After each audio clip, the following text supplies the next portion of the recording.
Welcome to the Young Indy Chroniclers, a podcast about the making of the show The Young Indiana Jones Chronicles, which first aired on ABC in 1992. Kept thinking about what was Indiana Jones like as a young man. I came up with this idea of him seeing the world through the eyes of a soldier and a secret agent. Over the course of our podcast, we're going to talk to a whole host of very talented people who either worked on this show or were there from the beginning. We were able to shoot it on location in the real places where these events took place. Oh, make it up as you go. Oh boy, that's great advice. We hired some of the best European directors, a whole host of very, very talented people. I'm your host, Peter Holmstrom. And I'm Daniel Noah, and this is the Young Indy Chroniclers. There's only one rule, Indiana. Stay alive. Welcome back to the Young Indy Chroniclers, the one and only podcast devoted specifically to the Young Indiana Jones franchise and television show. I'm your host, Peter Holmstrom, and joining me on this adventure of a lifetime is Mr. Daniel Noah. Calling shotgun today, Peter.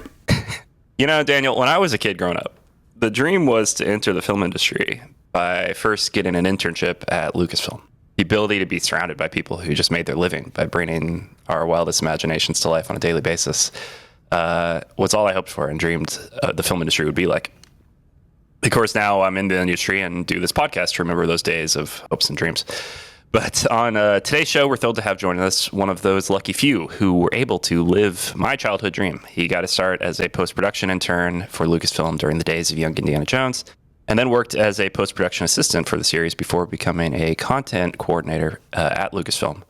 And most recognizably for fans out there, he wrote the Art of the Phantom Menace book, which I think was housed on a lot of Star Wars fans' shelves in 1999. Jonathan Bresman is our guest today. Thanks for being on the show. Hi there. Thank you for having me. You know, John, I'd love to get started by asking the very general one-on-one question. Who are you? Where do you come from? And how did you find your way to Lucasfilm? Sure. So I'm Jonathan Bresman. Call me John. Elderly relatives call me Jonathan. And I'm from the Boston area. I grew up in Brookline, Massachusetts.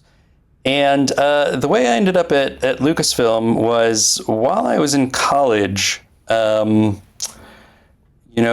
started realizing that I didn't necessarily have to be pre-med. I started taking, there was like a screenwriting class. Spike Lee came to town and you could try out to be in his screenwriting class. And I got in there and I started, working with friends on doing comic strips. And then I kind of thought, well, why don't I sort of see what else I can do with this and see what's going on in the fantastic world of dreamy internships. So I kind of went on a long internship campaign. I started interning first at Mad Magazine, and then I interned at The Late Show with David Letterman, which is sort of how the story of my getting into Lucasfilm begins. So while I was interning at Letterman, I applied to internships at Lucasfilm, and I applied to internships at the Muppets at Jim Henson. And I guess to give you a sense of how long ago this was, this is 1994, so oh my goodness, 30 years ago now. So I was not easy to reach because this was before everybody had cell phones. So I had given Lucasfilm on my application all sorts of phone numbers. I gave them, the office I was working at Letterman. I gave them the apartment I was staying in New York. I also gave them my dorm room number for the weekends that I was back in my dorm because I had taken a semester off. I gave them my parents' phone number, just so that one of these places they could track me down. So what happened was Lucasfilm took a while to process the applications, and in the meantime, I got accepted for a Henson internship, and I had accepted it. We interrupt this videotape to bring you a Muppet News Flash. This is Gonzo the Great reporting from Hollywood on the biggest album to ever happen to the recording industry, Kermit Unpigged. Wait, Unpigged? But while that was going on, Lucasfilm, the person who became my boss, Christine Hanna, who was the visual effects producer, started calling my house, as in my parents, to get in touch with me.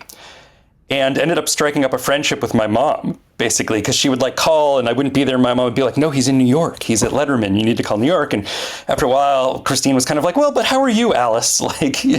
What's going on there in Boston? And Yeah, so they sort of struck up a friendship, and by the time Christine got in touch with me, Christine was like, well, you've got such a nice mom, you must be a good person. So that's sort of how she started to accept me to the internship, and I have to say she was patient with me because I was a little bit snippy, with her, because I was like, listen, I've already accepted this internship at Henson. You guys are calling me too late. And while I was on the phone with her, Christine said, listen, you don't know what you're missing if you turn us down. It's Skywalker Ranch. It is I, the princess! Princess? Yes, I have just escaped from an evil fiend who held me prisoner. Well, the evil fiend must feed his prisoners well. What? Well, what I mean is it looks like you've put on, Look, Skywalker, go along with this or I'll cut you in half. And I hadn't yet bought that Creative Impulse book, the book about George Lucas, and it shows photos of the ranch. So I was like, listen, I'm sure it's really lovely, but Henson's got a nice mansion here in New York. And I was like, also, like, I'm in New York right now. Henson's here in New York. How am I, you're out in California. And she put me on hold, and then she got back on and she said, I found a place for you to live, just get on out here. And then I was like, all right, I'm getting on a plane and I'm going to Lucasfilm. And what was so sad is I felt terrible. I called up Henson, and I guess Lucas, I was not the only person that Lucas was late getting back to with the internship, because I called up Henson and I was like, listen, I'm really sorry, but they were like, Lucasfilm, right? And I was like, yeah. And they're like, you're going to ILM? And I was like, well, not and they're like, someone else here is left, so I guess there was another person who called Henson back and was like, I'm going to ILM, I'm sorry. That's how I know I've been going on. So that was sort of how I first got into being accepted as an intern at Lucasfilm. Opportunity knocks once, let's reach out and grab it. Yeah! Together we'll nab it. We'll hitchhike, bus, or yellow cabin. Moving right along. Please go on. I'm just living vicariously through your success right now. It's When you got there, like, where were you living? What was that like? What was that experience of being an intern? So what happened was Christine found me a room in a house belonging to someone who worked at THX. So if you recall THX, that was George's sort of sound system division. And that was actually where, Grant Imahara got his start. If you know of the late Grant Imahara from Mythbusters. We're remembering Grant Imahara, a former co-host of the hit science show Mythbusters on the Discovery Channel. The electrical engineer worked on Mythbusters for 9 years before moving on to co-host White Rabbit Project on Netflix. Imahara died yesterday, reportedly after a brain aneurysm. He was just 49 years old. And Tony, he wasn't just known in my geek circles for his roles on TV. Imahara also worked behind the scenes on the Matrix sequels, movies like AI, Terminator 3, Jurassic Park. He also operated R2-D2 in the Star Wars prequels and even starred as Lieutenant Hikaru Sulu in a Star Trek web series. So I was renting a room in the house of Tony Grimani, was his name. He lived in Fairfax near the ranch. Only it was a little crazy because Tony wasn't actually there at the time. He was off on a business trip. So I took a plane at night into SFO, got in a van, driven by a guy who occasionally sang with Huey Lewis of Huey Lewis in the News, it turns out, and I guess was also moonlighting as a, airport van driver. And it's night, so I can't see how gorgeous, the whole area is. So I'm like, okay. And Tony had arranged for a colleague of his named Jeff Gates to meet me at Tony's house and let me in. And the whole thing was it was a little apprehensive. It was a little weird. This guy, Jeff, lets me in. He lets me into Tony's house, sort of sets me up, and then goes off, and he's like, listen, I'll show you around tomorrow. He leaves, and it turns out that, Tony had this sort of, this, amazing kind of, bachelor, I opened up the garage and there was a Jaguar and a motorcycle, and he had outfitted his house with all the leftover THX samples. So he's got this mind-blowing home theater that I'm tinkering, and he had a full screen that came down from the ceiling, and the whole THX used to have that sound, when you go into the theater where it was testing out.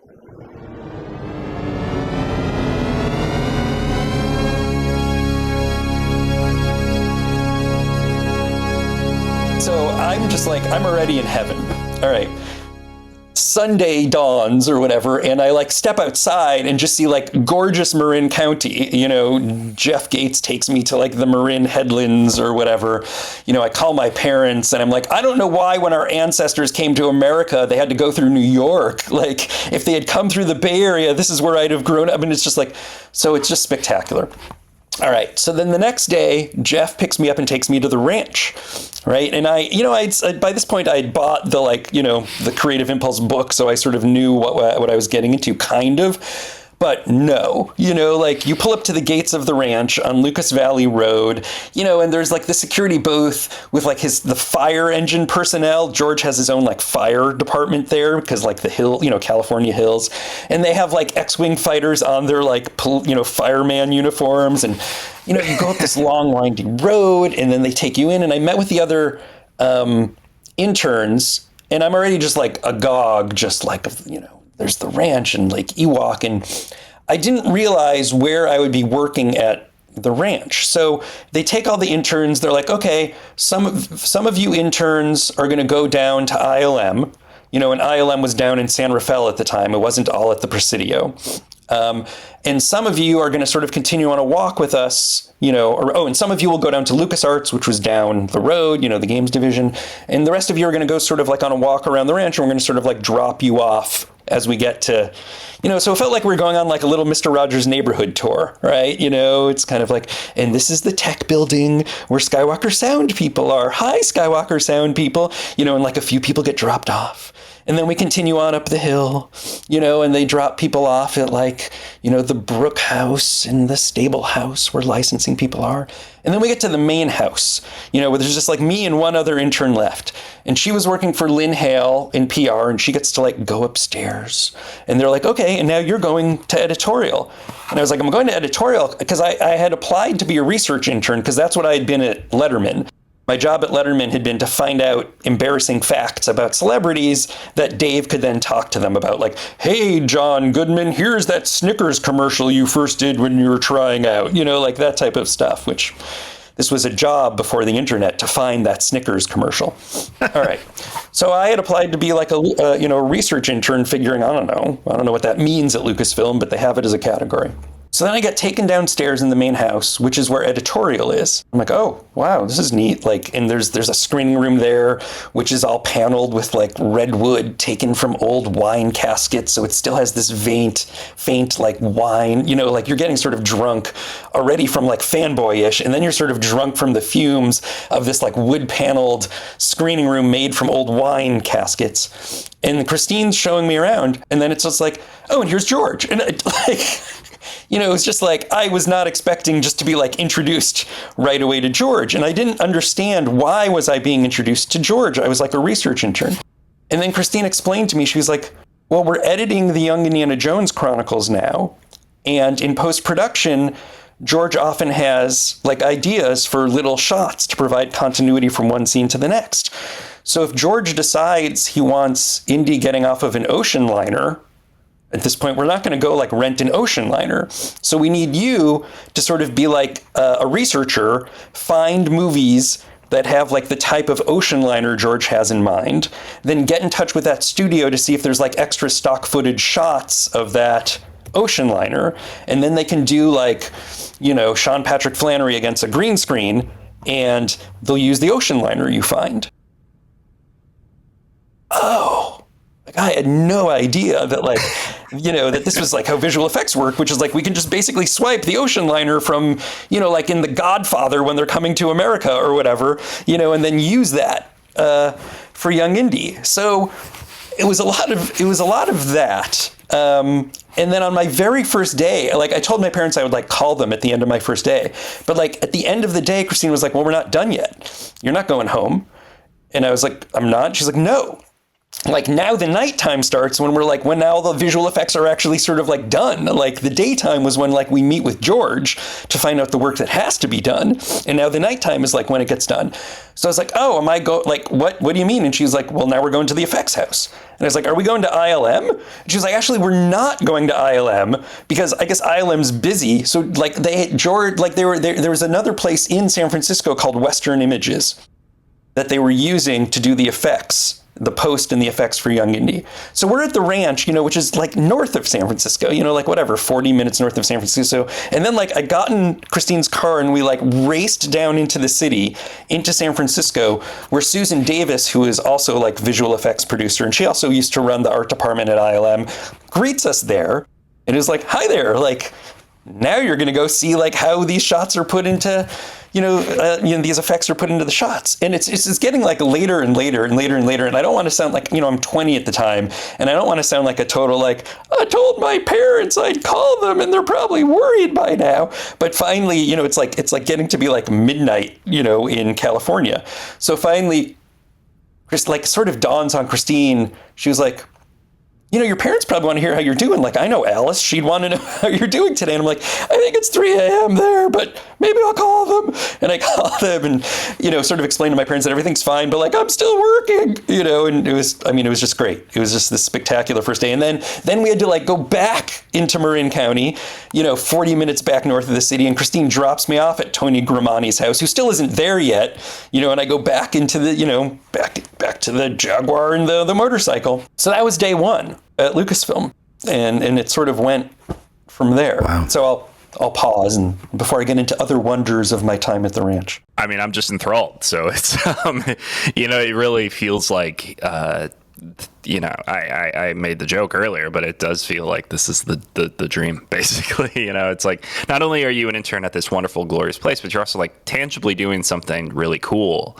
My internships were all like, script coverage bullshit and whatever, but it's just like, this was, you're working hard there. I mean, I guess the big question, like, so 94, so this would have been for the re-edits of Young Indy, or was this still for the TV movie of the week stuff? So it was so Rick and his team had really done all the shooting, but in addition to finding, like ocean liner footage, George would sometimes be like, we need another quick shot. Like, we need another quick shot. Go rent a Model T Ford, go find some like dirt road, go put on a Young Indy hat, and then like get in that car and you'll like, John, you'll be the back of Indy's head. Right. So it was like stuff like that as well. And it was for things like Hollywood Follies, which were sort of like the little kind of like movies, the sort of Treasure of the Peacock's Eye. A lot of it, though, was Hollywood Follies. At one point, there's a scene where I think like Eric von Stroheim is swimming or he's at a pool. So we rented this whole pool and all dressed up in like 1920s clothes. And at one point we rented a theater up in, was it like the Sonoma Theater up in Petaluma? Like, we rented a movie theater and we hired like all our friends to be extras and like be in like, 19 teens clothing. So yeah, it was kind of, they had mostly wrapped shooting except for pickup shots. And then we were doing what they called like third unit, where again, it was like, go get a camera crew, go find someone who has a Model T, that type of thing. So what you're saying is that you actually played Indiana Jones in a few of these moments. I played Indiana Jones in a few of these moments. There you go. Amazing.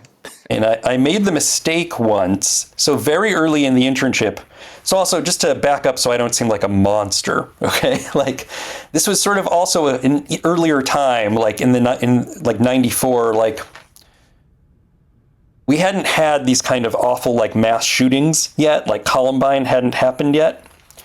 So one shoot we had to do was just like, go get a rifle from the tech building where they had them on the sound stages, so they could do the like sound, and get a shot of like a POV of looking down a rifle for, one of the Young Indy episodes, where, I don't know, maybe one of the Verdun or World War I episodes or whatever. And this was early in the internship. So even though I had been introduced to George, like, I couldn't be 100% sure that like maybe he necessarily like remembered me from one day to the next, because this was still early on.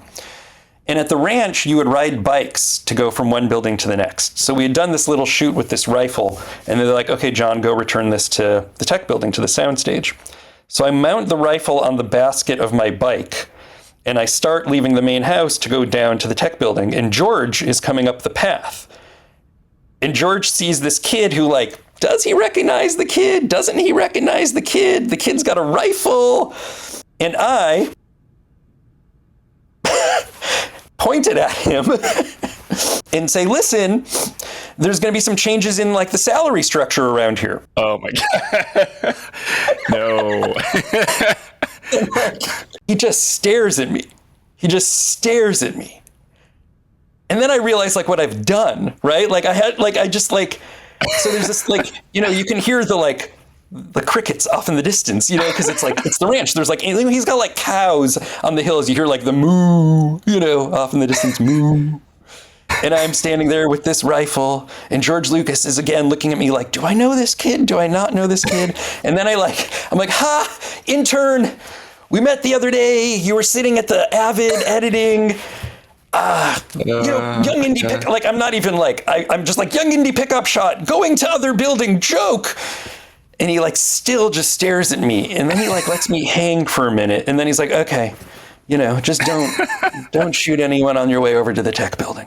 Watch out for the deer, So at this point though, I'm a little frantic now at what I've just done, right? Am I going to get fired?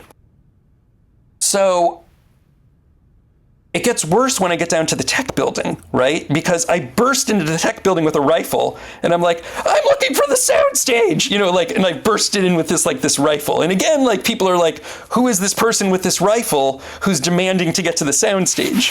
And but then and I look I'm all because I have the flop sweat on me at this point, so I look just disheveled and crazy, and then I'm explaining to the people in the tech building intern returning, just threatened George, sorry, But fortunately, I kept my job. Wow. I was allowed to go to day 3 of being at the ranch, or whatever it was. God. It was crazy, but it was great. 45 you simply use to scare off the critters. You want to kill somebody, you got to be able to hit them. Here's a show. What if you didn't have a rifle? Then you got killed. About how long was that period when you were having your internship, when you were doing Young Indy and I guess working on those TV movies? About how long was that time? So there were 2 summers spent on Young Indy. So I was there the summer of 94. And then despite my threatening George with a rifle, they invited me to come back summer of 95. Summer of 95. Oh, and by the way, let me back up. Summer of 94, Radioland was also going on. Radioland Murders, that movie. From Universal Pictures and George Lucas. This new ending's gonna knock them down. Roger's having quite a night. You must be Roger. Must I? Not now, Roger. I don't have time to be talked out of divorcing you. His wife suspects him of having a fling. Sure got some great melons. And now, the cops suspect him of murder. Roger may be a lot of things, but he's not a murderer. She's right. I'm not even a lot of things. Mary Stuart Masterson, Brian Benben, Radioland Murders. What a night. Rated PG, directed by Mel Smith. Now playing. We were kind of doing Young Indy and Radioland sort of in parallel. So sometimes we would do pickup shots for Radioland kind of while we were doing pickup shots for Young Indy, that kind of thing. So they had me come back 95. And then 95 was sort of transitioning out of Young Indy, kind of wrapping it up. And George had started writing the Star Wars script in the fall of 94, I think. This is the 1st of November, 1994. Today is my first day of writing the new Star Wars series. Took my kids to school this morning. My oldest daughter was sick all night.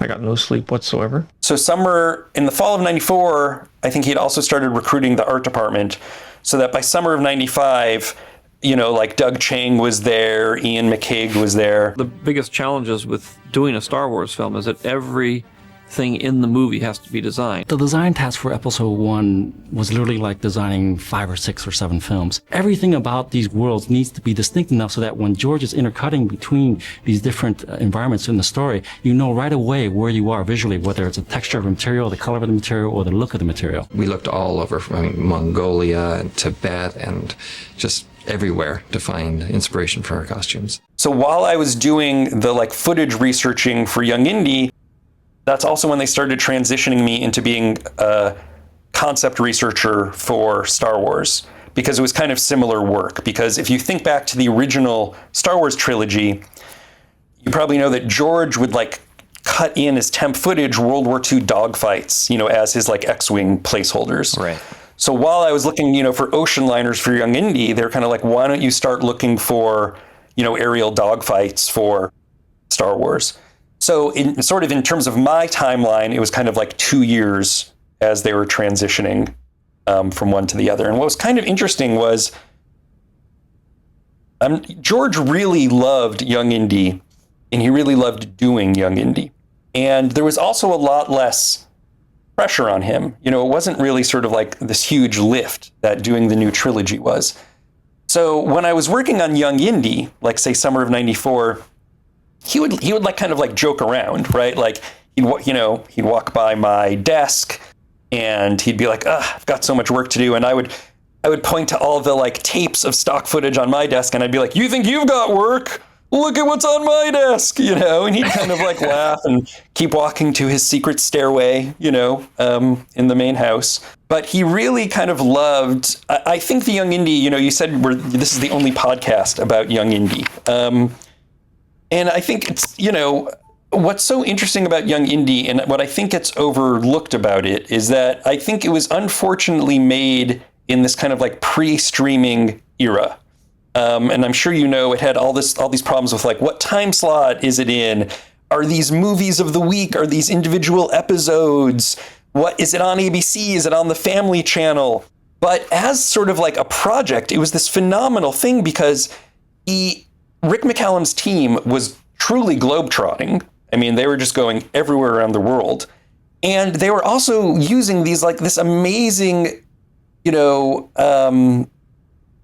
list of directors, who were doing these episodes, Nicholas Rogue's doing an episode, doing these episodes, Simon Winsor's doing an episode of Young Indy. And then also these actors as well, who maybe were sort of perhaps known in Britain at the time, but like not yet known here. So like Catherine Zeta-Jones, is in an episode of Young Indy. And he really loved it I think he could have gone on making Young Indy forever. And what was funny is that then working on sort of during this transition, when Star Wars was starting, there would be times where George would be talking about Anakin going through the pod race, and then he'd slip and he'd be like, and then Indy does this. And then people would be like, Indy? And George would be like, and he'd be like, Indy, Anakin. Kind of, because I think we forget as fans that also to George, like these are all things that he's created. And I can't get in his head, but I think in a way they're all sort of a piece for him. That sort of like 1930s and 40s serial adventure that he then sort of recreated for our generations and generations beyond. I think he really loved being in that Young Indy space. Yeah, it's something or at least, I mean, for me, it only occurred to me after having done this podcast, but there is like a weird kind of symmetry between Young Indy and the prequels. It's like, you got the Young Indy with Corey Carrier, he's like 9, whatever, and then you got the teenage, and he's, getting very jaded. He maybe doesn't, commit genocide, but he still is becoming very world weary because of the war and such. And it's like, Lucas is clearly playing around with some similar ideas there. Sophie. Indy. Are you an angel? What? What if you get kidnapped by bandits? How can I rescue you if I don't know what you look like? So you might say that we are encouraged to love. But to your point, I think it's interesting to think about how, like, in many ways, Young Indy is kind of the project that maybe he was the most passionate about of his life. Yeah. Let's not say he wasn't into Star Wars or whatever, but he does talk about this in interviews, how he kind of felt like he kept getting dragged back into Star Wars because people just wanted more, and he was happy to do it. But like Young Indy was just like pure labor of love in a way. It's wonderful to hear that. Absolutely. And then, because he also had his George Lucas Educational Foundation going, and I think he really liked the educational history aspects of Young Indy. I mean, they went on and made all those documentaries. He spent a fair amount of time, like, trying to figure out, like, how can I reassemble these, so audiences can get them and digest them.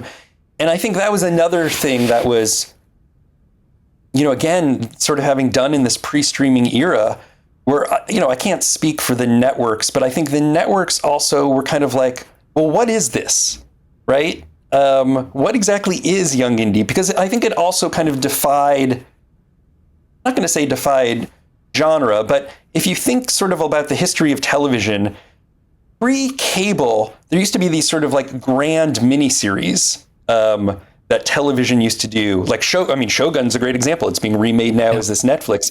But like Shogun, or Roots or North and South, I was little when these were happening, but these were like television events, right? Yeah. And I think Young Indy was sort of straddling this kind of like mini-series era, cable era, network era, movie. I mean, George, and also the scope of what George was thinking was like George was making movies, but on this, but for the small screen, but on this budget and just sort of the scale that he was working at. I think it was very hard both for networks and I think for audiences to quite get what was going on, particularly since at that time, not to beat a dead horse, but because it wasn't streaming, there wasn't this sort of continuity where they kept moving the time slot around, so I think it was hard for audiences to get sort of a mental model of what this project was.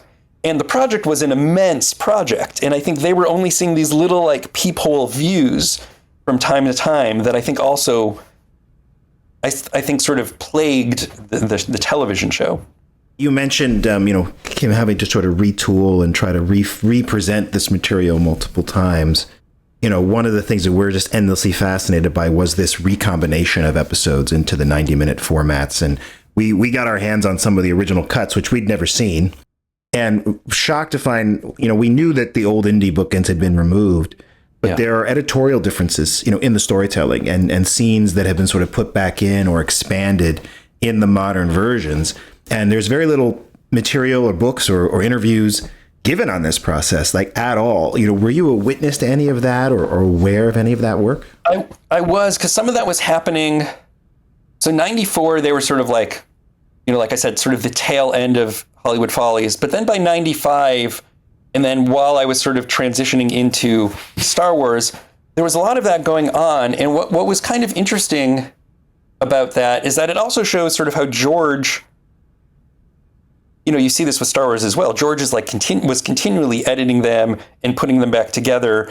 And I think that was kind of interesting about Young Indy, even just from my own like IMDb credits, where I was like, oh, I didn't realize I worked on that episode, but I guess I did kind of work on that episode because like things were reassembled, right? That was, by the way, something like I always found fascinating about working at Lucasfilm with George, who was so into like editing, re-editing things and then putting in shots and not putting in shots, because there ends up being this kind of like your mind gets screwed up because how you remember the physical reality of what happened is not what ends up being the physical reality of what's seen on screen, right? Like that actor wasn't there, like in that scene, or that we didn't go from that to that, I mean, and part of that's just the nature of filmmaking that you shoot out of continuity. But with George, it was just like he was reassembling. I guess in his head, he had the full continuity story. From 1899 of Indy's birth through, whatever, right? Whereas the rest of us didn't. So it was, you'd sort of pause a bit and then be like, oh, okay. Like you'd sort of like things would have to like click for you. Like the tumblers would have to, does that sort of make sense? Absolutely. Yeah, no, we've encountered that so many times. Because a lot of people, if you shot it or if you edit, whatever you did, like you were saying, you only saw that piece of it. Right. And you're not going to remember, oh, yeah, it was like this and now it's like this, because for your day, you were shooting your day. It's all going to blur together. And it's that magic act that he's doing, which is this sleight of hand and presenting it to you. Because there was no coverage of the show, he can re-edit the episode, change the beginning. You don't know. Right. So you just watch it and everyone just assumes that's the way it always was. Right. And he would do things that were, I thought this was brilliant. Do you know like what he did with the Light Horseman? Do you know this story? A little bit, but please. I thought this was just, I mean, I don't know how Simon Windsor felt in the end, but, there's the episode where Young Indy encounters the British troops, kind of in the Negev desert, making their way to like Beersheba, like the fighting, it's sort of like World War I, Middle East war stuff. So what did that British officer mean about you Australians being left out of the war? It's the bloody British. They want all the glory, so they keep us in reserve most of the time. It's like they don't trust us to fight. And because George was trying to make, grand scale movies, but on this small budget, there's this movie called The Light Horseman. It's a Australian movie by Simon Windsor, I think, that was about that battle. And what George did was, so that he wouldn't have to spend the money on like the battle scenes himself, is he hired Simon Windsor, he hired the actors from that movie, and then bought the battle footage from that movie and put it into that Young Indy episode. So there's this Young Indy episode that's like this grand war movie, because he basically took this Australian movie that people weren't aware of here, and he created this kind of like 2.0 version of that movie, or this, I don't even know how you would like, it's sort of like this meta split off of that movie, but like made with Indiana Jones now. We are running out of time. We are running out of water. I am running out of patience, and with it my capacity to obey orders I cannot believe in. 50,000 men would need 400,000 gallons of water a day. Not if they make a lightning dash across the desert and take Beersheba before Johnny Turk knows what's hit him. And I just thought, like, that was also a brilliant example of his, like, I mean, it's almost like a Han Solo move, right? You know, it's like, how are we going to figure our way out of, like, this budget limitation? Well, I know. Let's take this other movie and, like, hot rod it into our movie. You know, and that's what he did. And just, like, that, I think, is what he excels at. And I think people sort of forget, because I think people get hung up, and sometimes rightly so.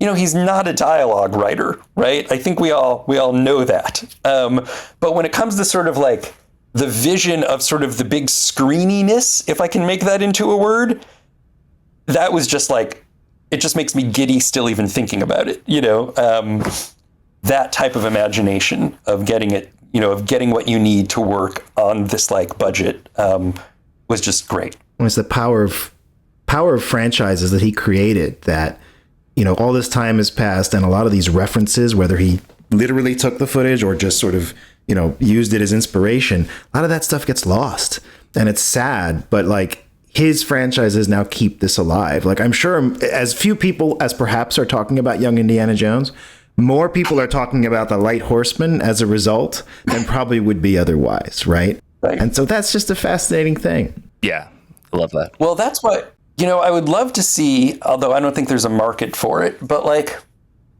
you know, and maybe it's almost blasphemy of me to say this, but you know, there are books on like Seven Samurai where like they go frame by frame, you know, and there's like, here's like a beautifully composed shot. Here's what Kurosawa was thinking. Here's what was going into that shot. Here's what Kurosawa was referencing.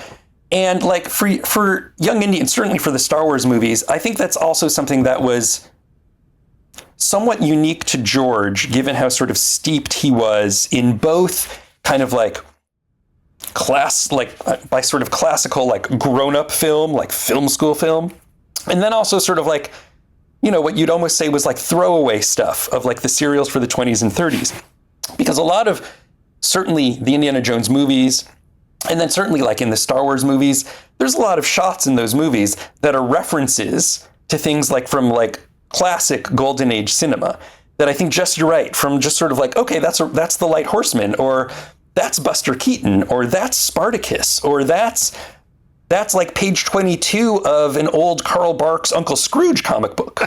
You know, all that stuff, I think, you know, is just, I mean, well, there's another podcast, guys, right? I mean, like, that's a whole nother, right? It's true. You know, and it's the thing that, like, I think we brought us both to this podcast was just, like, it makes us giddy, too, just to think about this as being, like, such an achievement and such a wealth of topics to talk about. You know, it's more so than any other show. You know, it's like, I enjoyed Matlock growing up. There's not a podcast to be made about Matlock. You know, it's this show that's only really added up to, I think, like 44 hours of television, you know, in traditional sense. It's like, we I don't know. I feel like we could go on with this podcast for years, honestly. I mean, it's wild. Well, it's a work of art that deserves critique, examination, exploration, and it's been neglected. I think that's the opportunity here, you know. And for a filmmaker like George Lucas, who has done a lot of things, but it's sort of, they come into little buckets, and there's been a lot of analysis on certain parts of it, like to the utmost, but yet certain things like this neglected. And to your point, I mean, you're an intern, you have this whole experience at the company, and that's what they're working on. You know, that's the project that's getting their focus and attention. And there's been a couple of books that have chapters on it, and that's about it. It's very sad. I mean, even down to the detail of the, like, the sort of, in like Young Indy, in Indy in The Last Crusade, there's that Grail book, but like they had the equivalents for Young Indy episodes, like Indy's little like journal, and just like down to that kind of detail of, universe building. But what's sort of great about Young Indy is like Young Indy sort of has his universe, but then George was sort of using it as a sort of an entryway into sort of like our real universe. And I think there was some, obviously there's some tension there, because I think George is sort of trying to make it educational, but still trying to make it kind of like a, an adventure. And then does the audience sort of get, the sort of synthesis between the two? Are they digesting the show as an adventure? Are they digesting the show as the educational component? And I think there's, I think that's where sort of and that's where ABC, I think, had difficulty, like, well, what exactly is this show? But I think I wish, like, not only, could sort of a current generation, come to the show again. And I think there's also some questions as to whether it would. I mean, I think obviously now is a different time period than the 90s when it was made, right? But I would love to see all those adapted into, and I think there were sort of like novel tie-ins here and there and spin-offs, but I'd love to see each of those episodes in its own like lushly illustrated graphic novel adaptation, something I used to love about the Star Wars movies, and maybe this was an artifact of living in an era that was pre-streaming and pre-cable and video on demand, was, they'd make these great graphic novel adaptations of movies. Some of them were better than others, right? But the really good ones would have you'd have more sort of time to sort of like take in what was sort of built there, I think. And I think that's something that I think the Young Indiana Jones would also really benefit from. Well, and I think like so interesting, because I mean, this is a topic that it's you're working in now and as a career, but it's just like I feel like the nature of tie-in material has changed so much. Like back then it was like, you would have the comic, you have the novelization, often the video game, often they'd come out before the actual movie as kind of a way to promote it, and they would allow, as you say, it allows you to live in that world more. Now, if you do get a comic adaptation, it usually comes out like 18 months after the movie comes out. And most people are just like, I don't want to read the Force Awakens comic book. Right. Not just because it's not great, but just because it's like I've moved on. I'm on to something else. And it's just like it's all changed now, it feels like. And what's interesting is I think there's a loss that happened in that there was an interesting phenomenon that happened with the original like Star Wars New Hope. Or like, I don't know if you're aware of this sort of thing happened where lots of fans were able to describe some of the Biggs footage that had been cut from New Hope. Biggs! Hey, I knew you were back. What'd you get in? Just now. Okay. I never expected you to be out working. But Lucasfilm was like, how is this possible? Because that footage had never been released. And what happened was, between the graphic novel, the novelization, shots on trading cards, and making of videos, people's brains like assembled that scene. They've already started to nationalize commerce in the central systems. It won't be long before your uncle's just a tenant, slaving for the greater glory of the Empire. No, that's not going to happen here. You said yourself the Empire won't even mess with this old rock. Things can change. So there was this kind of like amazing, synthesis that happened where people, through the different tie-in media and the movie itself, were so immersed in their mental model that they synthesized scenes that they had never actually seen, but in their mind's eye, they got the scenes correct. Luke is the best bush pilot in the Outer Rim territories. I met your father once when I was just a boy. He was a great pilot. You've got half the skill he had, you'll do all right. Which is sort of like a crazy, almost like Matrix type of, or Inception thing going on, right? And I don't think that happens anymore, because even though we have like the video game and even though we have the novelizations, I don't think people are immersed in these blockbusters the same way anymore, partially because of the pace, right? Because we're always on to the next thing. But I think also they're not as special anymore. And I think there's not as much of a, I don't know, like you were sort of saying, there's not as much of a soup to each, right? Like I stewed in Star Wars in a way that I don't think people stew in it anymore, even though there's much more to the franchise. Does that make sense? Yeah, absolutely. Yeah. Yeah. The same way I stewed in Raiders. I had the like comic book adaptation of Raiders, before I went into the movie. Yeah. So I was like primed before the movie. We were hungry for more back then, and I think today, maybe just because there's so much, our mind is more like, well, what's next? What's the next fix we're gonna get? Right, but I also think we're talking about some of the greatest films ever made. Of course. I think there's something to be said for that. That the quality there rewarded that. Indiana, we are simply passing through history. This is history. If you did take the time to immerse yourself in the original Star Wars, in Raiders, that there was substance there was meat there, like a message underneath it, a theme. We actually recently spoke with Rene Manzoor, who directed a couple of the Young Indy episodes, and he said that the director should always remember what is the theme of what you're doing, and that should influence every decision, right? Yeah. And I think that's clearly something that George and Steven and all these people were doing very well. And I'm not sure modern blockbusters have that, have that guidance of theme and tone, and something that rewards your investment of time, frankly. I think we're going to look back at that period of the 70s, 80s, maybe 90s as this great age of blockbusters, of these works of art, like we look at towering classical compositions or ages of painting, where like this was the period when they were doing this thing. And people will try to replicate it, but it'll just be a copy. It will just be inspired by. And that's what we're looking back on now. That's what this podcast is. Yeah. I think you're absolutely right. You've done your country a great service. We thank you. And we trust you found the settlement satisfactory. Oh, the money's fine. The situation is totally unacceptable. Well, gentlemen, we could talk about the nature of the industry and everything for many hours. But you transitioned from an intern into an actual employee at some point, and then you're working there during the time of the prequels, and obviously you wrote the Art of the Phantom Menace book, which was fantastic. My question is like during that period of time, were you privy to any conversations that maybe happened or heard rumors or whatever? Like, was George ever truly done with Young Indy? Like, was his attention just like, this is now on the shelf? Or was it always like, it's on hold, we're going to go back to it at some point? George's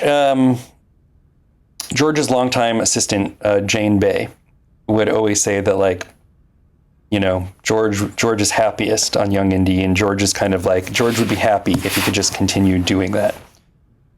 I don't think at any point was anyone like, we're done with Young Indy. I think there were sort of pop culture and economic forces that were exerting their gravitational pull on George, I think, for Star Wars.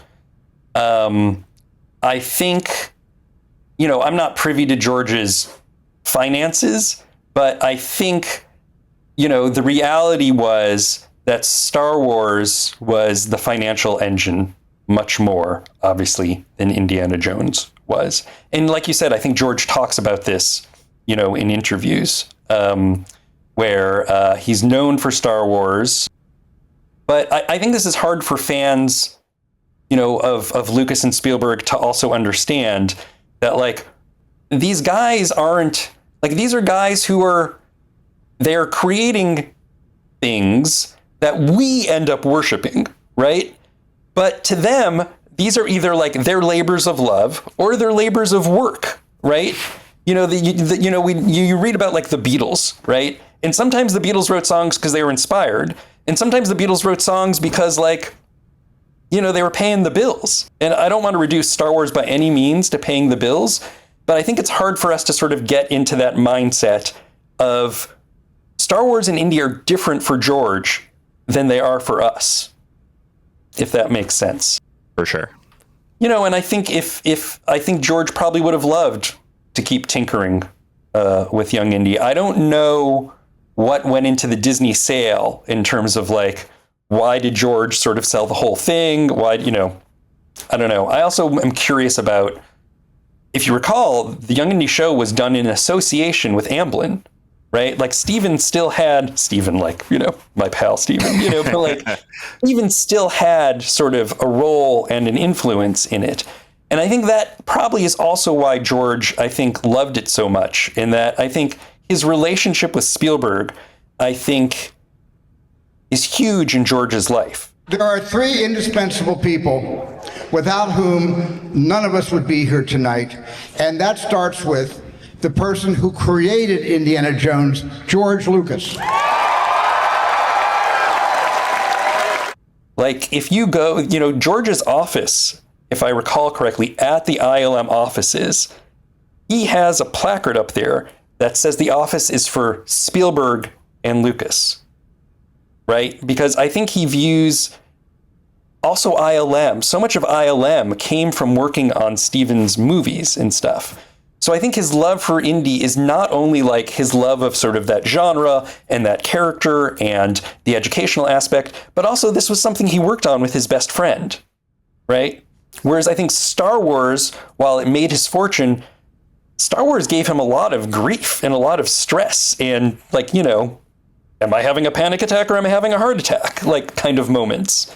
Whereas I think Indy, you know, I think was a much more joyous experience, is my understanding. Yeah, it would have been so much fun to see, because Steven does get forgotten in this equation, and we haven't really even tracked down too much info on like how Amblin was involved on a tactile sense with the series, but it would have been really fun had maybe the show gone on and there had been a window in Steven's schedule to be able to come in and direct an episode. That would have been fun. But, you know, he was too busy on, you know, Schindler's List and fun stuff like that. So, I mean, in terms of your work life, though, like what changed when you became a full-time employee? Or was it very much just an extension of the internship where it's just like, we just want you to do the same things you've been doing? Well, there was this weird transition where I was working for Lucasfilm from college. And that's where like the odd transition sort of came in that I had been kind of an intern and then like an assistant. And then when it becomes this transition to being a concept researcher on episode 1, it was at this weird moment where there was still kind of Young Indy work to do and episode 1 was getting rolling. So Rick McCallum sent me back to my dorm room with like video editing equipment and you know, where I could cut together little reels, you know, so like that, how George in the original trilogy cut together World War II dogfight stuff. I was kind of doing that stuff from my dorm room, right, for the prequels.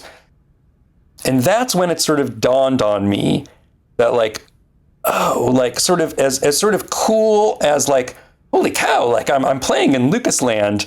It kind of dawned on me the sort of endeavor of really, and this is going to sound strange, but like I sort of had to like go away and be kind of like alone working for George before coming back to the ranch and like being submerged in it again to sort of truly grasp the kind of scale of what's happening, if that makes any sense. Because when you're at the ranch, you're in George world, right? You're in George's bubble. And like, it's really cool, but you're in sort of this contained universe. And sort of that transition when I had like, where I sort of was like back in my dorm room and going like, oh, like I get the like amazing bubble that's being created, so that when I like came back to the ranch, I sort of had like, because I sort of spent time on my own a little bit, like I had an understanding of what I was kind of diving back into. Because as great as the ranch is, because George was the sole owner, it was like a weird reality distortion, sometimes for good and sometimes for not as good. And I think sometimes it's helpful to sort of step back and see the sort of like scale and glory of the project from outside. And then once you're back inside, you can sort of like, you're like, okay, got it. Like, I get what needs to be done now. It will be a hard life. One without reward, without remorse, without regret. A path will be placed before you. The choice is yours alone. Do what you think you cannot do. It will be a hard life, but you will find out who you are.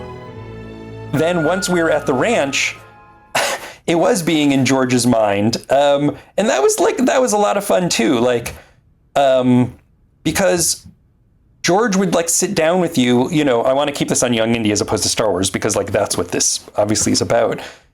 It was great to then be back at the ranch and then sort of sit down with him in like, an editing bay, and then have him be like, yeah, okay, like these cruise liner ships you cut in were great. You've got a future in film. Make sure to think about it. And like, sometimes you'd get like these little nibbles of wisdom from him, like he'd sometimes spout the little like, well, in, I don't know, name whatever, Kurosawa or some other like great director, he'd sort of explain like why he's doing that. And then that was great because there was this transition that had happened between like being an intern to like being sort of like fully part of the team, which was also great. I mean, that's not to say that like George was consulting with me, but to sort of be able to sit on those meetings as like a member of the staff now, and not like an intern who was like a temporary employee, to sort of be there for the continuity of it. I think that was also very helpful. And I learned quite a bit. Even though I didn't end up, like I wasn't trained as an editor, I think I learned my like understanding of like film vocabulary sort of like grew and developed, and getting a sense of editing rhythms and so forth changed how I consumed media, from that point on as well, which I think was helpful both as an employee and then just for me as like a fan. I feel like everyone we've talked to at any level of this production had some direct interaction with George. Yep. Like regardless of who they reported to or how that structure was, it seems like he was very hands-on and would sort of go work on whatever the particular thing is. And if that was your job, then he was working with you. Which seems like a structure people could probably use more of in these situations. You're exactly right. Because I think A, because of his love of Young Indy, he really loved the project. And B, because the scale of it, because he was using a small team to sort of do larger scale stuff, I think that was also kind of purposely done so he could sort of like be hands-on. But it was also, he was creating this, obviously it was the same crew that went on to go on to Star Wars, right? So they had sort of already been in the trenches with him, and he purposely served in the trenches, which was also just great, that he would sort of sit and casually watch the footage with you and make his commentary. And something on the scale of Star Wars, as much as he might have wanted to, that was just impossible to do, right? I mean, there were thousands of effect shots going into that movie. He couldn't do that. But to like sit on the couch and eat his candy, like they would stock his Hershey's Kisses, in the main house basement and just sit there snacking with him as he, watched the footage with you. That was remarkable. And also his kids were young, very young then, and were still like running around the ranch. So for better or worse, in his mind, there was no distinction between me as the like 20-year-old, intern and his babysitter. Right. So if his kids wanted to like crawl around my office, they were crawling around my office, But that was also like, that was just great. Like, because then you felt like part of his family kind of, right? If little Katie Lucas and Jet Lucas are running around your office, because I think they also thought, even though I was 20, I looked like a younger, scrawny teenager. They'd be like, hi, teenager. I'd be like, I'm not a teenager. I'm a college kid, hi, teenager. Okay, fine. That was also very sweet.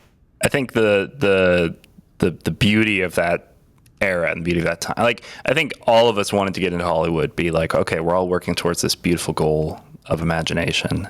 And today the industry is just not really set up to do that. It's all so bifurcated and you're in like your little cubicle or whatever. But like everything I've heard about Lucasfilm is just like, it was just one big family, and you all feel very invested in whatever piece of imagination you're bringing to life. And it sounds like, the beauty of your internship too was just that you were just doing all sorts of different stuff. It wasn't just like, oh, I'm reviewing this script today and then I'm just going to go home and, cry. Instead, it was just like, it was a new adventure. I'm learning so much about Peter's internships in this conversation. I had no idea. Right, terrible internship. But it was, it was new task, new adventure every day. Well, that was what was sort of like, it was like, oh, and now I'm running around with, like Christine would set up these like little shoots that we'd go and rent the Model T. But then it would be like, oh, now I'm like hanging out with Ben Burt, right? And just like, getting to sort of hang out with Ben Burtt and sort of hear his take on, not just Indy and Star Wars or whatever, but like, Ben Burtt's whole take on sort of the creation of Lucasfilm and the creation of his special effects. And what is it? The Wilhelm sound effect? Do you know what I'm talking about? Yeah. The Wilhelm scream and all that. And then this was also great, talking about the family feel. A lot of the people that on Young Indy who were recruited to do like these sort of pickup shots were like local Marin guys who sort of grew up, either family working for the ranch or grew up like neighbors of Ben Burtt. So, we'd go be this little film crew that would go out and, whatever, like I said, rent the Model T, or we'd go rent the Sonoma Theater, or we'd drive down to like the desert outside LA, like Joshua Tree Forest, to shoot little scenes. And these guys would talk to me about how Ben would like recruit them, to be like background voices, in like, the background X-Wing chatter, in Star Wars and stuff. So, or one of them had this story about they'd go mountain biking in the hills of Marin, when they were teenagers. And one day they come over the ridge and they look down into the valley and there's like Indy 3 being shot, the motorcycle scene with like Harrison Ford and Sean Connery, so there are these guys who sort of, and live down the street from Tony Gramani, whose house I was renting, so these were like my neighbors. And to add to that, like on top of that, at that point, before the move to the Presidio, maybe they still do this, I don't know, Lucas would rent local movie theaters every weekend so that the guys at ILM could see the movies they'd worked on with their families, like for free, right? Wow. So at the same time, we're doing this sort of like Young Indy thing, which feels like we're all just sort of like doing a big barbecue together, sometimes almost literally because the ranch picnics, are going on and stuff. But then like your same crew of people and these guys who grew up in Marin and now worked at the ranch would like not only spend all week with each other working around the clock, but we'd be at like these 8 a.m. Saturday morning screenings at these rented movie theaters in Corte Madera before like the real business was getting done, to like watch movies that all their peers had worked on. And then everyone were like applauding at random times, and I didn't get it. And they'd be like, no, they're applauding the shot. So you don't get, like, the shot was done so smoothly that you don't get that it's a shot, and that's why they're applauding. And I'd be like, oh. It was just like, it was such an educational experience that like Lucasfilm, Ranch, ILM, sort of company feeling where he was like the paternal figure. We'd get our gifts at Christmas time or our turkeys at, Thanksgiving or whatever. And I think he took a real pride in being, in a way, still this sort of small business owner, if that makes any sense, even though he had this kind of small empire. But it was very important at my orientation, I remember, for my Young Indy internship, where they sort of gave us a history of the company at that point. And what was very interesting about the history of the company that they taught, and then I also learned from people like Ben Burtt or Lucy Wilson, who ran the publishing program and was like George's original assistant, is that Lucasfilm really started off kind of in his house. Like before there was the ranch, there was like George's house, and like people would be like working in his house. And Lucy would go in the early days of the ranches, before the ranch, in the early days of Star Wars' success or Indiana Jones' success, she'd go with the actual physical check, from the studios to like the Bank of America in San Anselmo to the teller, and the teller would be like, is this a typo? Because I have never seen that many zeros, and Lucy Wilson would be like, yes, that is $50 million or whatever. And just like, this is still like 1994. So like they weren't at that point anymore, but to be told this history in 1994 of what was going on only 15, 17 years earlier, and how, Skywalker Sound had originally been called Sprocket Systems, and it had been like this little sound thing, or Pixar had started off, at the ranch, and just how all these things just grew out of like what was a small business. That was also just remarkable, and I think really set up a kind of ethos or values, to the sort of handcraftedness of it. And I think that's something also that people don't realize, is that, and I know George got into CG, But I think he always had this kind of like, it's something that's being made in the palm of his hand that he's sort of like whittling into shape. And I think that applies to all his talk about like his perpetual like re-editings or reshootings or grabbing, the footage from The Light Horseman. And I think that's something else that Young Indy in particular has that other forms of entertainment don't. And I don't think people understand that either. That I can't watch Young Indy without literally feeling sort of like, I don't know, like this sort of like, I keep on coming with this analogy to whittling, but like, I kind of like feel the oak in it, or the wine caskets that got turned into the paneling of his screening room. And I think that also harkens back to like the school of cinema that George and I guess Stephen grew up on, I think, right? There were sort of these film brats who really sort of studied filmmaking. And I think the comment that you guys were making earlier about now we're sort of like several iterations or copies away from it. And I think that's very true, right? We are now living in sort of like the carbon copy of the carbon copy of the carbon copy, I think. And I think that's certainly something that's been lost. And I hope, at some point, some filmmaker comes along who sort of is, for the emerging generation, kind of what like Spielberg and Lucas were for ours, where they sort of synthesized what they sort of grew up with in their youth, the sort of movie serials, and then they sort of improved on it and built on that into this sort of spectacular fashion. And I think you're right that right now, everyone is sort of duplicating Lucas and Spielberg without being Lucas and Spielberg. Well, and duplicating on the corporate level. And that's also a different thing, is that, it's, I think a testament to the fact that, like, I think this is true, but like the amount of practical effects shots in The Phantom Menace are more than the entirety of the sequel trilogy combined, despite the PR campaign to make you think that the sequels were all practical effects. And it's like, no. Real sets, practical effects, keeping one foot in the pre-digital world. Getting back to the old days, the old ways of doing things. JJ's trying to make sure these movies have a physicality to them. We truly are out in a desert, a real desert.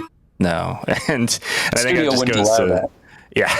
And, it's just goes to the testament, the passion for the work, and I think that's something that, and, it's not just Lucasfilm. I mean, we could look at the Lord of the Rings trilogy or, a lot of films from that. There were people who had immense passion for these things. And it's just hard you still see people today, I guess, the Guillermo del Toro's or whatever. But like, there was just a beautiful time back then where there was such a universal passion from so many people. Yeah. Or if you're hearing my children in the background, I do have the door closed. That's all right. But one thing, I don't mean to keep rambling if you have to wrap up, but I think a sort of a thought about Lucas that sort of surprised me, and I think it shouldn't have, was that he was still consuming sort of pop culture all along. So sometimes at the ranch, things would show up for us to consult that I was like, oh, George is still like pretty, like I'm very much like a comic book guy. And clearly he was like going into comic book stores and like finding things that he liked. Or, the way he recruited Dave Filoni, like George must have been watching Avatar: The Last Airbender, or I had this embarrassing moment actually. So years after, even though I interned for MAD before Lucasfilm, years after I left Lucasfilm, I returned to MAD and was on the editorial staff. And I went to, this was like after I had left Star Wars, and I was in New York, and there was like a fashion show of the Star Wars prequel fashions. And at this point I'm working on Mad Magazine, and George had been a big fan of Mad Magazine growing up. He and Stephen would buy the original art to all their parodies. And George even had a relationship with Mort Drucker, the like famous caricaturist. And he, before George was George, had like sought out Mort Drucker to ask him to make the poster for American Graffiti, right? So before George is George, he schleps out to Long Island. Mort Drucker doesn't know who this guy is. Lucas kind of begs him to do this poster. So George and Mort Drucker have this like personal relationship that goes back to like the early 70s. Okay. So anyway, I go to this like fashions of Star Wars thing, and I bring a couple of Mad magazines with Star Wars stuff for like, people to sign, because like George is there, Rick's there. I think Frank Oz was there. At some point I got Frank Oz to sign, as well. Anyway, it doesn't occur to me that George is still reading Mad Magazine as I go up to him to get his autograph.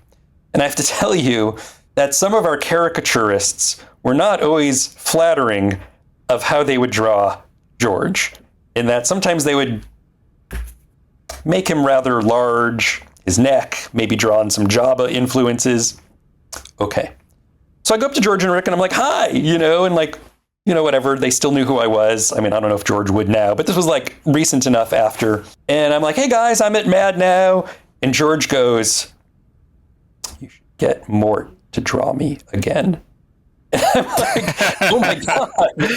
Because he's like, I've seen how I've been drawn lately and I want Mort drawing me again. And I'm like, still want to sign? What am I? Because like, it just never occurred to me that like, he's still consuming the pot. He's still reading it. And like, of course I should have thought, because like, that's part of his genius is that like, he consumes the stuff.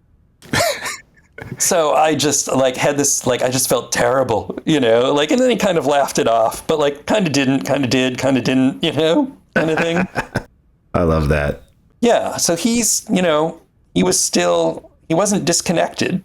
He wasn't, I mean, I think there were aspects of, he was certainly like the king, but, he was still connected to pop culture. I just got to inject a question here. Is it safe to say this would have been the last time you saw him? Yes, I think the last time I saw him, was probably. I just love this, the bookend effect to your relationship with George Lucas. First, you're pointing a gun at him, and now then you're presenting him with this. I'm going to take a chance. I'm going to take a chance. He would remember you. I think. It wasn't my last interaction with him, though.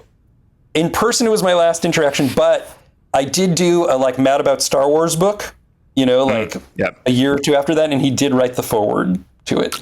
Well, that's nice. That's very nice. Yes. So it was via, I sent him like, hey, George, through Lynn Hale or Jane Bay, I was like, George, I'm doing this book. Do you mind doing the foreword? And he didn't hold it against me, but yes, it was my last personal interaction with him. And you know what? Like, I had really like, after pointing that gun at him, like it really, because there was another point in our relationship where I was like about to say something snarky to him and I held my tongue, which was, they used to stock the fridge in the main house basement with like candy for George. And I would do this thing where like, I'd eat the candy, like I'd eat the Hershey's Kisses, but I'd leave like 2 left so I wouldn't like officially have eaten them all. Anyway, one day he's kind of storming around the basement of the ranch going like, who ate all my candy? Who ate all my candy? And I went and like hid, right? Anyway, not long after that, they stopped stocking the basement. Like, I don't know if it was because like, but I guess no one like told George that like they weren't stocking it with food for him anymore. So anyway, we started like bringing in our own food, and I would like bring in my like Chex or Crispix boxes, right, to like eat breakfast at the ranch. And I come in one day, and George just like has his hand like in my cereal box and is just like, and I was like so tempted to be like, I will gladly trade you the percentage of my income that cereal represents for the equivalent percentage of your income. But I was like, threatened him with a rifle, ate all his candy, still haven't fired me yet. Do I like? And I was just like, how's the Crispix, George? Just like, let the bear eat the Crispix, That's awesome. Now, I love what you said about him engaging in pop culture, and this is a bit of a Star Wars thing, but I always challenge people, go watch the speeder chase, the beginning of Attack of the Clones, and then go watch the car chase in Lethal Weapon 2. And I tell you, when you look at those, you'll be like, oh, he was watching it just like, it's right there. I've never heard anyone bring it up, but it's like, no, he loved that. He clearly watched that car chase. Oh, that's good. That's good. Let's do that. We would put together car chase reels for him, I mean, or there's a few other things where it's like, well, think about it. Gladiator had come out around the time of the, the Attack of the Clones fight. I've got a bad feeling about this. Patience, Viceroy, patience, you will die. And then, Chicken Run with the Pie Factory and then the Droid Factory, right? Like, it's all like in the same pop culture soup. You know, it was all in everybody's head at that time, you know. And there was one other thing around that time. Maybe it was Minority Report. It was like something, there was right? There was like... The factory fight. They came out like a month apart. And it was like the same idea, but with different production design. Right. They look great. Both look great in different ways. Right. I do think that was one of those Steven and George face-offs. Like every once in a while they do a similar scene and they're like, well, this is my version and this is my version. And I think that's fun. Well, I think Steven was brought in. Let me see if I remember this right. So I think George helped Steven finish Jurassic Park. And I think Steven helped out either on episode 2 or episode 3. Definitely. 3, but it wasn't quite so much a helping out. It's more like Steven wanted kind of to learn. Like it was a bit more Steven asking George a favor. It's like, I want to learn this like previs stuff and can I muck around with it for a little bit? And you know, a lot's been made of that over the years. All my research though says that like Steven's scene was kind of not even used in the finished version anyway. So it's so like he just sort of played around for a little while and then, you know. But that sounds right, because he was working with the previs guys. So yeah, you're right. But it is great to like sit there and go through his movies, and particularly even the stuff that's not film. Like in Raiders, that big boulder I think is from an Uncle Scrooge comic, you know, or Donald Duck. Yeah, like that's right. Yeah. Right. Well, the Uncle Scrooge comic is literally just Indiana Jones. Like that's the funny thing. Like the comic that George grew up with in the 1950s is even the hat. It's like the hat is just all there. It's just, this is Indiana Jones, and it's great. Well, that was the coolest thing about sort of working for him and Ben Burt is like sometimes I'd have comics around the office and Ben would be like, "Hey, can I borrow that?"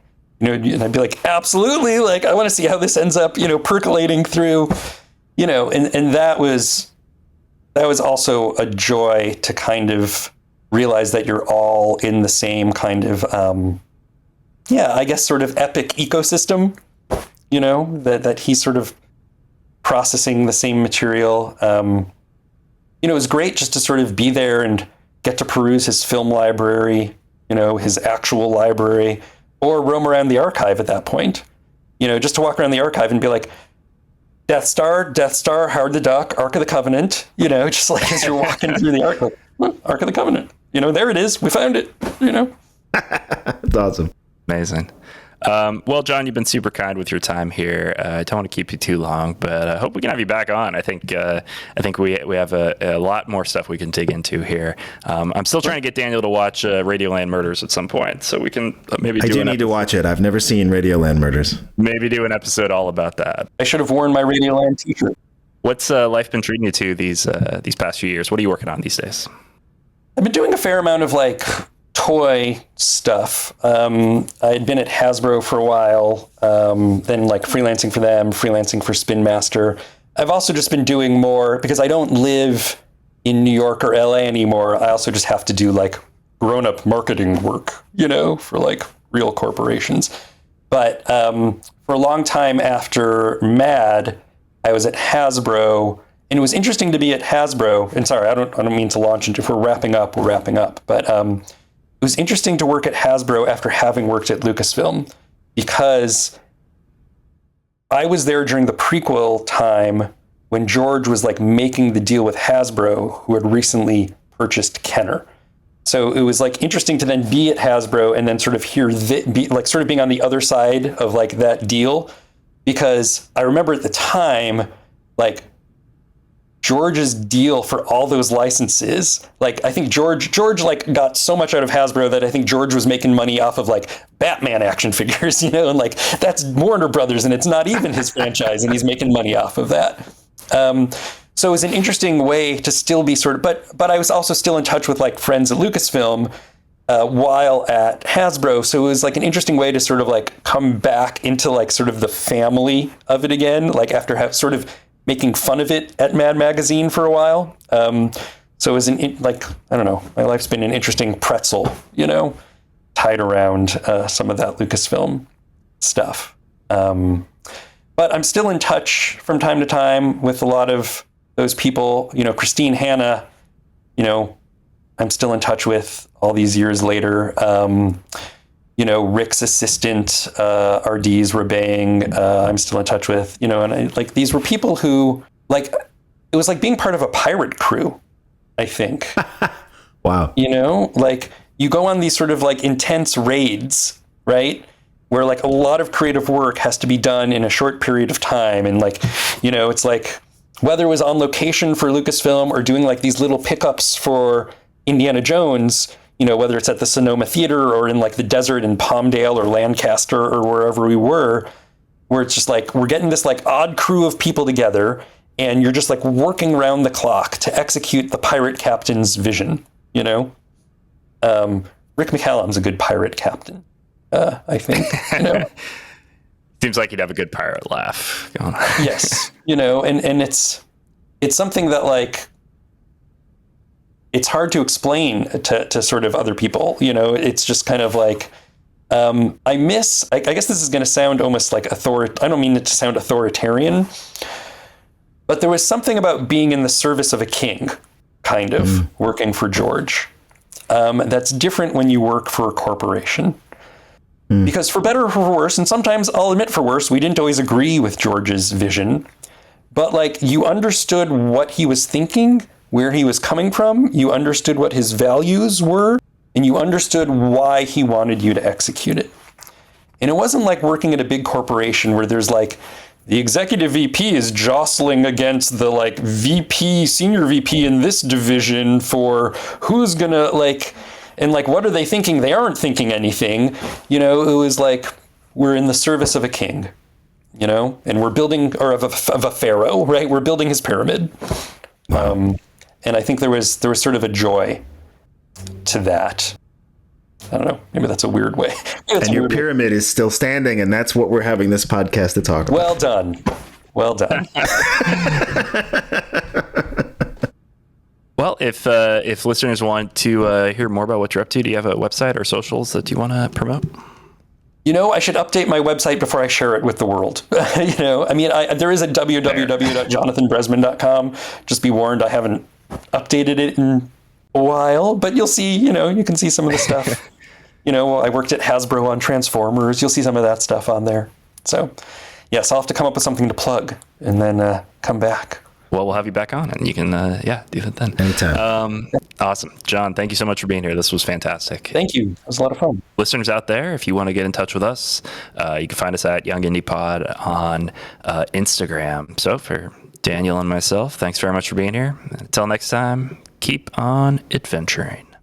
Next time on the Young Indy Chroniclers, we're thrilled to have a living legend, Mr. Ben Burt. It's great to join you. I've never talked about Young Indiana Jones before in any interview, so you're going to get something. I don't know what you're going to get. It's going to be fresh. You kind of held every job on the show. It was like student filmmaking at the ranch. Then they said, well, why don't you just go on location and do the second unit there? I was sent to Africa, put in a truck, driven out to some location. Young Indy and his parents in costume, waiting for me to arrive. It was just like I had stepped into the movie.